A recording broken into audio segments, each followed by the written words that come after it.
welcome back to A Game of Fangs and Thrones. My name's Hannah. I write books and occasionally read them too. And this is an attempt of a year-long reading vlog. It sounds ambitious, I know. However, this is my take on Kayla from Books and Lala's Buzzwordathon year-long readathon, in which we have 12 prompts in which to read 12 books, or we can double up in the year. And I figured if I'm going to be reading something, I might as well make the most of it. So the first prompt is Truth and Lies, and I've already had a quick look on my physical shelves and I don't have anything that fits that prompt, so we're just gonna have a quick look on the good old Kindle to see if anything fits.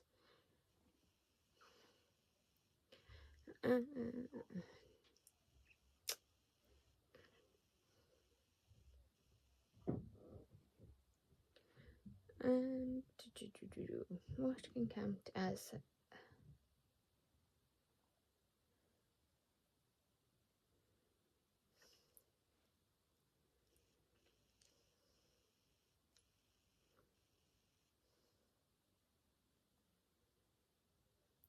veil? The truth is veiled. That could count.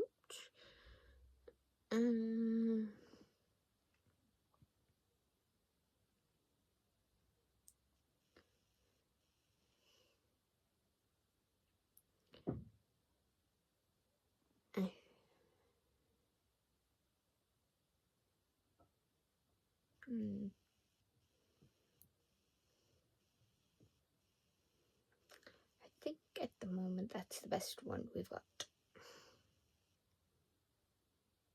Oh, hang on. I'm slowly reading a cozy mystery series called The Vampire Knitting Club, which is basically what it says on the tin. It's a bunch of it's following, I would say her name is Lucy, and she inherits a knitting shop called Cardinal Wolsey's in Bath, which I just think is hilarious, from her grandmother when her grandmother passes away. However, when she gets to it's Oxford. When she gets to Oxford, she realises quite early on that her grandmother is not in fact dead. She is a vampire, a new vampire at that. And Lucy takes it upon herself to solve her grand's murder, or attempted murder. Still sketchy about the terminology in that one. And they all have cute titles like Fair Island Fortunes, Cables and Cauldrons, something like that. But book 7 is called Lace and Lies. So I guess that means that our first book is book 7 of The Vampire Knitting Club by Nancy Warren, Lace and Lies. So I will come back to you when I've started that. Now, I don't read cozy mysteries for anything other than pleasure. They are fun. It's vampires and it's knitting, with a little bit of bloodshed and murder thrown in for good measure. And we do have Lucy. I'm going to call her Lucy until I know for a certain. And she's in a bit of a love triangle with the local copper, and whose name I've forgotten, and Rafe, who is the very rich vampire who just turns up when she needs him, basically. And both men have had their moments, but I think the copper has been kicked to the curb a little bit because of the events of the previous book involving a love potion. Yes, hijinks. So that's that. I have been leaning on Toothless, and I will, like I say, I will come back to you when I'm a little ways into that book. So I don't know why I'm tapping my phone. I'm not reading. I won't be reading it on my phone. I'll be reading it on my Kindle. But you know, yes. Let's just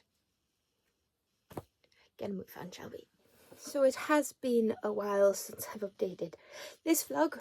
I just got obsessed with that series, but I did read book Lace and Lies by Nancy Warren. I kind of forgot what I was talking about there. And I'm not reading books this year, but I did really enjoy that one. We follow Lucy as she solves yet another murder surrounding her beloved, her wool shop that she inherited from her beloved grandmother. And she is assisted by the most amazing vampires. Each character, there is a small cast of recurring characters. The vampires pretty much stay the same. They are part of the core cast. However, we do get new characters introduced, and some do make their way to become regulars or make cameos in later books, and I absolutely adore this series. It's so cozy, as much as, you know, murder can be cozy. So I feel like no time at all has passed since you guys saw me, but it's been a week at least, and most of that, I will admit, has been spent reading the subsequent books in Nancy Warren's The Vampire Knitting Club series. But I am, suffice to say, I am still very much enjoying that series. If you want something a little bit cozy, a little bit spooky but not scary, and are looking for a fun little cozy mystery to get behind, I would definitely recommend picking up this series. We do have a little bit of a romantic triangle involved, and Lucy is a really likeable character. I think sometimes with murder mystery cozy series where you are following one particular person doing the job, it can come across as they are a little bit insufferable. They go, ha ha ha, I did this. But with Lucy, she's almost driven by a need to help. I suppose that comes into her witch heritage as well. She just wants to help. She wants to clear people's names who've been wrongly accused. She wants to set things right. And listen, and she's a terrible knitter. And I love how, even though she's never knitted before, she is willing to learn with middling results, let's say. But the irony and the fun of a knitting shop owner not being able to knit, I like that. But she wants to learn, so it's almost endearing. It's kind of cute. But that being said, I never guess who the murderer is. I never guess why, and I think you're not meant to. With this book series, I think you find things out as Lucy does, and I think she does make some leaps sometimes. But because I'm reading but it's different to how I read my cozy mysteries differently to how I would read, say, an Agatha Christie. In an Agatha Christie, I want to work things out. I want to be the Marple. I want to be the Poirot. But with cozy mysteries, I'm just there for the ride. I'm just enjoying the vibes. So, that's pretty much all I came on here to say. The next time you'll see me on this vlog will probably be in February, which is an exciting month for me, and I will probably be telling you about it then.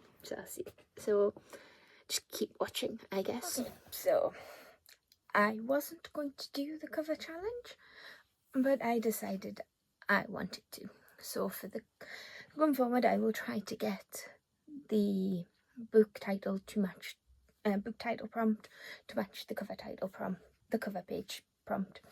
But I did randomly decide to do both. So the prompt for January was pattern on the cover, and I chose She Who Became the Sun by Shelley Parker Chan. I did read this on ebook. It's currently available on Kindle Unlimited, and it tells the fictionalized story of China's first, no, not China's first female emperor, that's something else, the rise of the Ming dynasty, I want to say, but it is the fictionalized tale of that. We start our story with an unnamed female protagonist who is her and her brother are taken to a soothsayer by their father.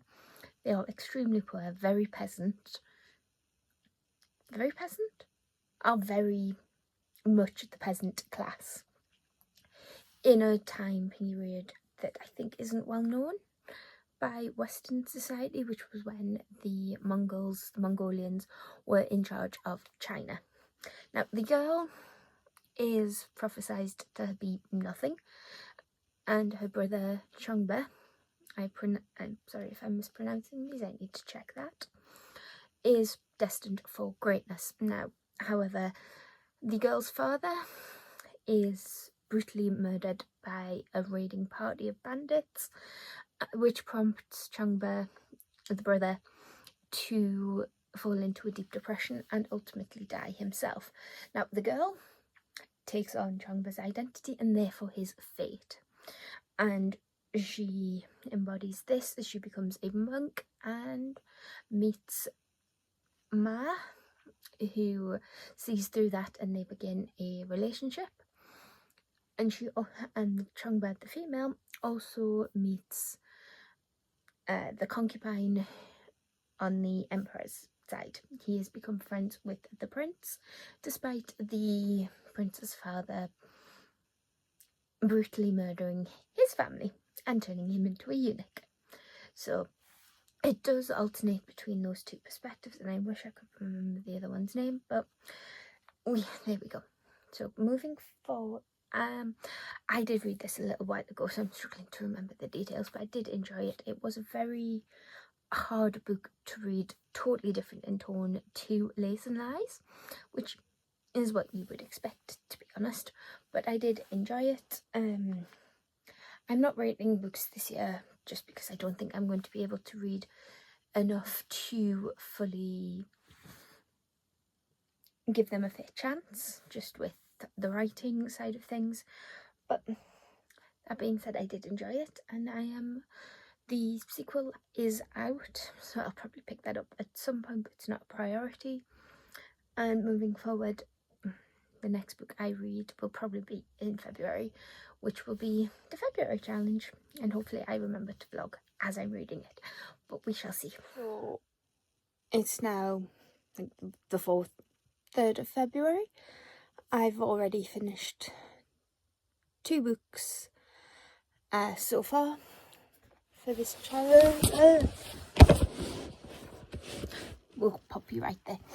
So please excuse the mess I need to clean.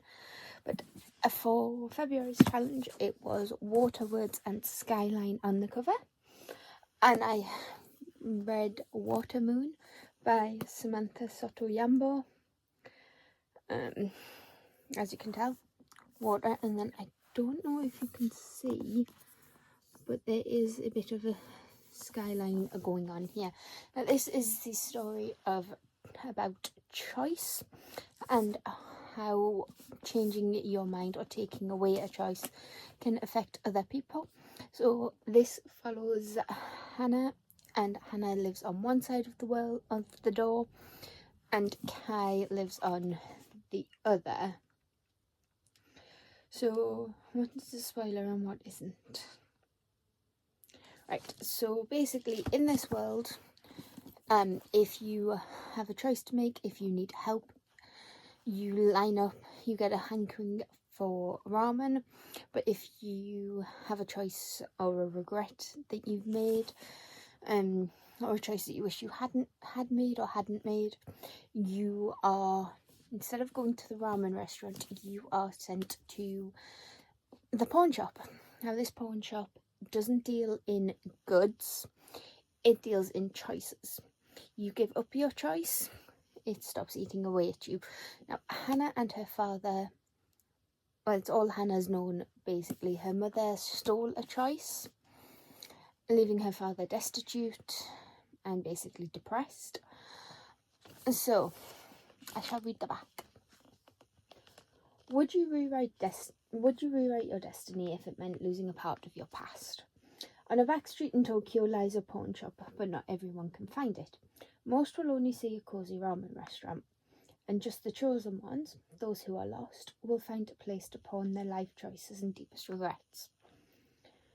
Hannah Ishikawa wakes on her first morning as the pawn shop's new owner to find it ransacked, the shop's most precious acquisition stolen and her father missing. And then into the shop stumbles a charming stranger, quite unlike other customers, for he offers help instead of seeking it. Together they must journey through a mystical world to find Hannah's father and the stolen choice, through rain puddles, hitching rides on paper cranes, across the bridge between midnight and morning, and through a night market in the clouds. But as they get closer to the truth, Hannah must reveal a secret of her own and risk making a choice she will never be able to take back. And this, I don't know if it's just my experience with Asian or Eastern inspired fantasy, but it is very well written. It's simple but elegant. They manage to portray a lot of emotion, a lot of sentiment with very few words, and it works. Now, this read very quickly and I did really enjoy it. I'm not sure where I'm sitting rating wise, and I will try to remember to vlog as I go with these, but you know, this sucked me in. It's 300 pages or so. It is 372 pages and I ate it up. It was beautiful. It was simplistic elegance, and I did get a little bit confused towards the end, but I think that was maybe me than the book. But yes, I thoroughly enjoyed. So then today I did pick up for March, because I'm just running through these, you know, as and when I find a prompt that fits, but I don't want to go too far ahead. So March, I'm reading 2 books again. I didn't have anything that fit both prompts. So for title, I'm reading, well, I've read The Slow Regard of Silent Things by Patrick Rothfuss. This is a novella in his Kingkiller trilogy series, following Ari, who is a side character, and it was a very strange book. I really enjoyed it, and I read it in 2 sittings, just because of timing. I probably could have read it in 1, but let's not go there. And I did really enjoy it. Like I say, it's just a week spent in the life of Ari. I don't want to say too much because I don't want to spoil anything, but it was like reading a fever dream. We gained perspective of this little orphan type character. It was a breath of silence in an otherwise noisy world, and you can see where this is going, can't you? I enjoyed that one. Now we have 4 books on the cover. We have Emily Wilde's Encyclopedia of Fairies by Heather Fawcett. Now this for me is a reread. I did listen to this on audio when I was still trying audiobooks, and I'm still on the fence with them, but I don't think the Audible subscription is for me. I can't get the sticker off. Cue 5 minutes of Hannah struggling to get a sticker. But what I remember of this was that I did really enjoy it. I enjoyed the whimsy and just the light academia vibes of it all. But I will read you the back and try to remember to vlog while I'm reading this one. I actually caught that. Discover the most whimsical and heartwarming tale you'll read this year. Emily Wilde is good at many things. She is a genius scholar and a meticulous researcher who is writing the world's first encyclopedia of fairy lore. But Emily Wilde is not good at people. She's grumpy. I like her. So when she arrives in the hardscrabble village of Hrafsnik, somebody who speaks Scandinavian or Norwegian, please give me a hint on how to say this. Emily has no intention of befriending the gruff townsfolk, nor does she care to spend time with another new arrival, her insufferably dashing rival, Wendell Brambleby. But as Emily gets closer to uncovering the secrets of the Hidden Ones, the most elusive of all fairies, she also finds herself on the trail of another mystery.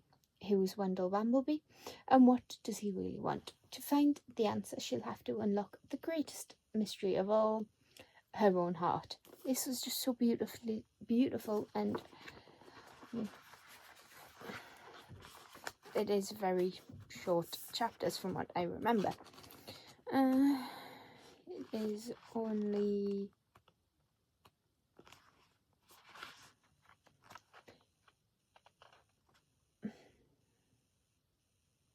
315 pages, give or take. And then all of this is just acknowledgements and extras. Oh, there's a excerpt of book 2. I do have book 2, by the way.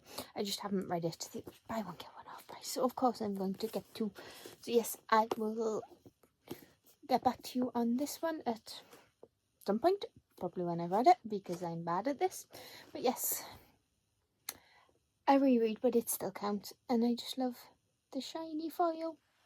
I've done it again, haven't I? I've nearly finished the book I'm supposed to be vlogging reading, but in my defence, I have had other things going on. But we have Emily Wilde's Encyclopedia of Fairies by Heather Fawcett. As you can see, I only have like this much left, and because I haven't been wanting to vlog reading it, I think we can take that as a good sign of I'm absolutely enjoying this as well. I can't put you down because there's nowhere to rest you right now, but I'm thoroughly enjoying it. As I mentioned, I think before, this is a reread in a different format, and I'm glad I chose it. It's light academic, a play on the typical fae romances that I think are common of the romantasy trope genre, and it is just so sweet and whimsy and cozy, and I am loving it. Again, I am tempted to, when I finish this, just to go straight into the sequel, but that is, you'll find, you'll know already by the time you're watching this if that happened. And I am going to leave you now because I'm going to read this, and I think this vlog will be long enough without me including random b-roll, so this will be a more book focused vlog if it hasn't been already, and I will come back to you probably when I finished it.